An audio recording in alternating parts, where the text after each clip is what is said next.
اعوذ باللہ من الشیطان الرجیم بسم اللہ الرحمن الرحیم۔ السلام علیکم۔ اچھے پاورفل وظائف کے لیے ہمارے چینل کو سبسکرائب کریں۔ ویلکم کرتی ہوں میں آپ کو فاطمہ آفیشیل اسٹیٹس کے چینل پر۔ آج کی اس ویڈیو میں آپ کے لیے لائی ہوں رمضان المبارک کا ایک بہت ہی نایاب اور پاورفل وظیفہ میری ان بہنوں اور بھائیوں کے لیے، ان خاندانوں کے لیے جن کے گھروں پر یہ پرابلم ہے۔ کئی سال بیت گئے لیکن بچے اور بچیوں کا رشتہ نام نہیں لے رہے ہونے کا، تو صرف ایک رات میں آپ نے یہ عمل کرنا ہے۔ اگلے رمضان سے پہلے آپ کو اچھا اور نیک رشتہ اللہ تعالیٰ کے فضل و کرم سے ضرور ملے گا۔ اگر آپ جاننا چاہتے ہیں کہ آج کا یہ پیارا سا عمل، تو اس ویڈیو کو آپ نے آخر تک ضرور دیکھنا ہے۔ ٹائم کو ضائع کیے بغیر ہم آپ کو بتاتے ہیں آپ سب بہن بھائیوں سے کہ ہمارے پاس صرف ایک دن میں آپ اس ویڈیو کو اچھی طرح اور نیک نیت سے شیئر کریں۔ دنیا میں کتنے ہی مسلمان بہن اور بھائی اس پریشانی کا شکار ہیں کہ رشتے نہیں ہو رہے۔ یہ بہت نایاب عمل ہے کہ آپ کے اس ویڈیو کو شیئر کرنے سے کتنی بہنوں کے بھائیوں کی پریشانیاں دور ہو جائیں گی۔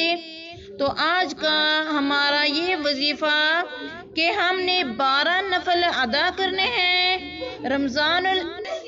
رمضان المبارک کی 12ویں شب کو 12 رمضان المبارک کی 12ویں شب کون سی ہے؟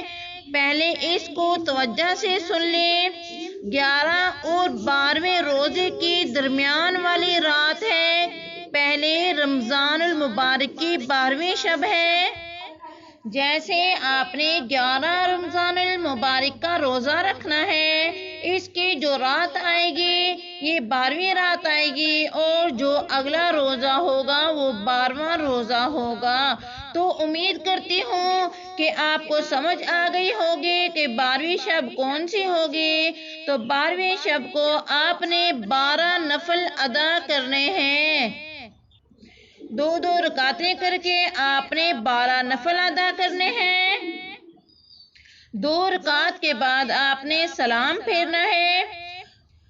آپ اس میں پڑھنا کیا ہے؟ اب اس میں پڑھنا یہ ہے کہ ہر رکعت میں سورۃ